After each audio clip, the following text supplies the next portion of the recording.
अगर आप जर्मनी में स्टडी करना चाहते हो और डार्ट की वेबसाइट यूज़ करते हुए कंफ्यूज हो जाते हो तो ये वीडियो आपके लिए है, क्योंकि बहुत सारे स्टूडेंट्स ऐसे होते हैं जो डार्ट की वेबसाइट तो ओपन कर लेते हैं बट उनको अपने डिज़ायर्ड कोर्सेज़ नहीं मिलते। और इसकी बड़ी वजह ये होती है कि उन्होंने अप्रोप्रिएट फ़िल्टर्स यूज़ नहीं किए होते और फिर वो अपना कंसर्न लेकर आते हैं कि हमें जर्मन लैंग्वेज के कोर्सेज़ नज़र आते हैं या हमें वो कोर्सेज़ नज़र आते हैं जो हमारी प्रीवियस एजुकेशन के साथ मैच नहीं करते। तो आज मैं आपको डार्ट के फ़िल्टर्स जो ऑल रिक्वायर्ड फ़िल्टर्स हैं मैं आपको डिटेल में समझाऊंगा आपने कैसे यूज़ करने हैं अपना डिज़ायर्ड कोर्स फाइंड आउट करने के लिए। तो सबसे पहले आपने डार्ट की वेबसाइट को ओपन कर लेना है।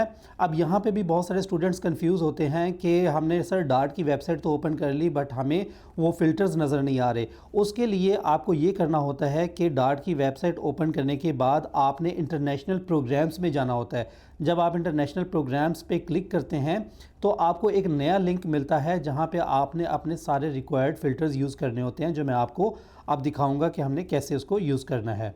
सबसे पहले आपने डार्ट की वेबसाइट ओपन कर लेनी है और यहाँ मेक श्योर करना है कि वेबसाइट की लैंग्वेज इंग्लिश है। उसके बाद आपने यूनिवर्सिटी एंड प्रोग्राम्स वाले सेक्शन पे क्लिक करना है। जब आप इस पर क्लिक करेंगे तो आपने नीचे स्क्रॉल डाउन करना है और यहाँ पे आपको एक सेक्शन नज़र आएगा इंटरनेशनल प्रोग्राम्स वाला। आपने इस पर क्लिक करना है। जब आप क्लिक करेंगे तो एक नया लिंक खुल जाएगा और इस नए लिंक पे आपको मेन 3 फ़िल्टर्स नज़र आएंगे, कोर्स टाइप, लैंग्वेज और सब्जेक्ट। लैंग्वेज में आपने सबसे इम्पॉर्टेंट फ़िल्टर जो आपने चूज़ करना है वो इंग्लिश ओनली है, अगर आपको जर्मन लैंग्वेज नहीं आती तो। उसके बाद आपने कोर्स टाइप पे आ जाना है। यहाँ पे अगर आपने बैचलर में अप्लाई करना है, मास्टर में, पीएचडी में या लैंग्वेज कोर्स में तो आप अकॉर्डिंगली उसको सिलेक्ट कर लेंगे। यहाँ पे हम master as a example select कर रहे हैं। उसके बाद आपने सब्जेक्ट ग्रुप में आना है कि आपने एग्रीकल्चर में जाना है, आर्ट म्यूज़िक में, इकनॉमिक्स में, इंजीनियरिंग में या किसी और कोर्स में। तो यहाँ पे इकनॉमिक्स को हम एज़ एग्ज़ाम्पल सेलेक्ट कर लेते हैं। उसके बाद आपने सर्च के बटन को प्रेस करना है तो आप देखेंगे कि यहाँ पे आपको वो टोटल प्रोग्राम्स नज़र आ जाएंगे जो करंटली अब आपको 460 नज़र आ रहे हैं। डिफरेंट यूनिवर्सिटीज़ में डिफरेंट प्रोग्राम्स आप इसको स्क्रॉल डाउन करके देख सकते हैं। उसके बाद सबसे इम्पॉर्टेंट फ़िल्टर जो यहाँ पे हमने लगाना होता है वो नो फ़ी, यानी आपकी ट्यूशन फ़ी ज़ीरो होनी चाहिए। वो वाले कोर्सेज़ हमें दिखाए तो हम देख रहे हैं कि करंटली 207 रिज़ल्ट ऐसे हैं, ऐसे प्रोग्राम्स जो ज़ीरो ट्यूशन फ़ी के साथ यूनिवर्सिटीज़ ऑफ़र कर रही हैं। इसके अलावा अदर फ़िल्टर्स हैं जैसे एरिया ऑफ स्टडी है कि इकनॉमिक्स में फ़र्दर कौन सी कैटेगरीज़ हैं। और इसी तरह नीचे जाते हैं तो हम ये देखते हैं mode of study, full time on site या ऑनलाइन या पार्शली ऑनलाइन। तो मैं रेकमेंड करूँगा फुल ऑन साइट आप सेलेक्ट करें ताकि आपको कोई प्रॉब्लम ना हो फ्यूचर में। उसके बाद आप लोकेशन सेलेक्ट कर सकते हैं, किस सिटी में आप एडमिशन लेना चाहते हैं, जैसे आखन है, बैम्बुर्ग है, बर्लिन है और अदर सिटीज़ हैं तो आप अकॉर्डिंगली सेलेक्ट कर सकते हैं, बट ये इतना ज़रूरी नहीं है। उसके बाद टाइप ऑफ इंस्टीट्यूट, यानी कि आप अप्लाइड यूनिवर्सिटीज़ में जाना चाहते हैं या नॉर्मल यूनिवर्सिटीज़ में, ये भी इतना इंपॉर्टेंट नहीं होता।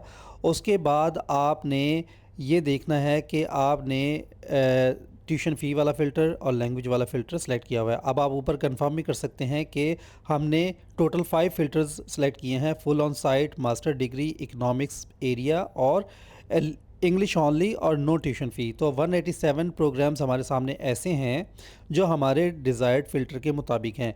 तो आप इन प्रोग्राम्स को वन बाय वन स्टडी करेंगे। जैसे हमने पहले प्रोग्राम पे क्लिक किया तो यहाँ पे सबसे इम्पोर्टेंट जो एरिया होता है कि आपका कौन सा कोर्स है, किस यूनिवर्सिटी में है, और उसके बाद आपने डायरेक्ट चले जाना होता है रिक्वायरमेंट्स वाले सेक्शन में, रिक्वायरमेंट्स एंड रजिस्ट्रेशन वाला सेक्शन।